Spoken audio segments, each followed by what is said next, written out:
What's up, everybody? Ryan the Mighty Quinn here doing a fight look on the Fight Court YouTube channel. Tune in to our next episode of the Fight Court with myself, Dean, and Natalia. Really looking forward to it. Today's topic is going to segue into one of our debates that we're going to have later this week. So, UFC 300, the historic event, is behind us. We're going to be talking a lot about that too later this week. I know personally, I got really taken back by some of the highlights they've shown over the years. I've watched a lot of MMA. It takes me back to MMA, both as a fan, just watching it with my dad, and of course as a fighter, going through training with some of those fights with my training partners, good friends of mine, and yeah, it was great. So, main focus tonight: Alex Pereira, as advertised, comes in, knocks out Jamal Hill in the first round with a pretty sweet "Let me cook" to Herb Dean.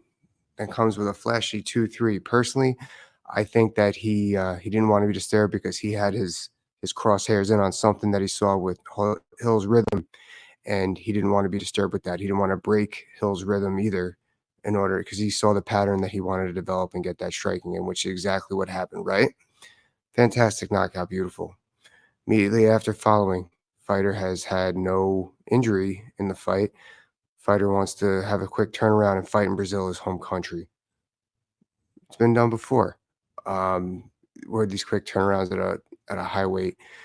I think it's the move to do. I think that the UFC has to make that happen. UFC's done this before when they wanted to give the big fuck you to Affliction, and they had Anderson Silva on short notice the same night on a free card on Spike when Affliction was airing. I think if Affliction was pay-per-viewed. Clearly, I was watching Anderson Silva bump up to 205 to fight James Irvin. But there's a lot of sauce to this. There's a lot of zing and sizzle to Alex Pereira going up to heavyweight. So now this will be his third division in the UFC to be competing in. Not going to be a title fight, probably. It's definitely not going to be a title fight. It's a free card. But there's a lot of jazz to that. They want to see this guy where he's going to perform at all levels. And then that's a lot of promotion there. His third weight class, I think the only person in the modern era to do that is Conor McGregor. And Conor McGregor did it against, a bloated lightweight anyway. So it's definitely the move to make. It's marketable. We got to get people behind these international fighters in the United States. Outside of him being a knockout artist, now they want to know that he's a fighter. He's a challenger. He wants to move up, and he wants to get all comers. Now, what do you do with him there? We're going to discuss a little bit further in depth as to who later on with Dean and Natalia. That being said, there's a lot you could do with him as far as having him fight like a 4 through 8 heavyweight. Let's face it, after number 5-ish, the UFC heavyweight division is kind of thin. There's people who need fights. Let's say that worst case scenario, Alex loses. Your middleweight, then light heavyweight, bumped up to heavyweight. It's a safe loss. You can come back down. No harm, no foul. Similar to how Izzy lost to Jan Blachowicz when he moved up to light heavyweight. So safe loss there.